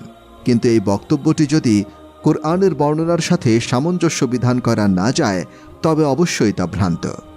পবিত্র কুরআনে বলা হয়েছে, তিনি তাদের মধ্যে অবস্থান করেছিলেন 950 বছর। সূরা আল আনকাবুত আয়াত 14। কিন্তু নৌকা থেকে অবতরণের পর হযরত নূহ আলাইহিস সালাম কত বছর বেঁচেছিলেন তা আল্লাহ তাআলাই ভালো জানেন। অবশ্য হযরত ইবনে আব্বাস রাদিয়াল্লাহু আনহু এর বর্ণনাটি গ্রহণযোগ্য হয়ে থাকলে হযরত নূহ আলাইহিস সালাম 1280 বছর বয়সে নবুয়ত প্রাপ্ত হন এবং প্লাবনের পরে তিনি 350 বছর বেঁচে থাকেন। তখন এই হিসাব মতে তার বয়স 1780 বছর। আল্লাহ তাআলাই সর্বজ্ঞ। ইবনে জারির আজরাকি, আব্দুর রহমান ইবনে সাবিত রহমতুল্লাহ আলাইহুম এবং অন্যান্য তাবেঈ থেকে বর্ণিত আছে, নূহ আলাইহিস সালাম এর কবর মসজিদে হারামে। এই বর্ণনাটি পরবর্তী যুগের অধিকাংশ আলেমগণের অভিমত অপেক্ষা জোরালো ও সুস্পষ্ট। তারা বলেন, নূহ আলাইহিস সালামের কবর বিকা শহরে অবস্থিত, যেটি বর্তমানে কারক-ই-নূহ নামে সুপরিচিত। এই কবর থাকার কারণে সেখানে একটি মসজিদ নির্মাণ করা হয়েছে। ইমাম আবু হানিফা রহমতুল্লাহ আলাইহি বলতেন, জালিম ও অহংকারী লোকেরা মৃত্যুর আগেই নিজেদের জুলুম ও অহংকারের কিছু না কিছু শাস্তি পেয়ে থাকে এবং অপমান ও ব্যর্থতার সম্মুখীন হয়। যেমন আল্লাহ পাকের সত্য পয়গম্বরগণকে কষ্ট প্রদানকারী সম্প্রদায়ের এবং ইতিহাসে জালিম ও অহংকারী লোকেরা মৃত্যুর আগেই নিজেদের জুলুম ও অহংকারের কিছু না কিছু শাস্তি পেয়ে থাকেন এবং অপমান ও ব্যর্থতার সম্মুখীন হন। যেমন আল্লাহ পাকের সত্য পয়গম্বরগণকে কষ্ট প্রদানকারী সম্প্রদায়সমূহের এবং অহংকারীদের উপদেশমূলক ধ্বংসলীলার ঘটনাসমূহ এর উৎকৃষ্ট প্রমাণ।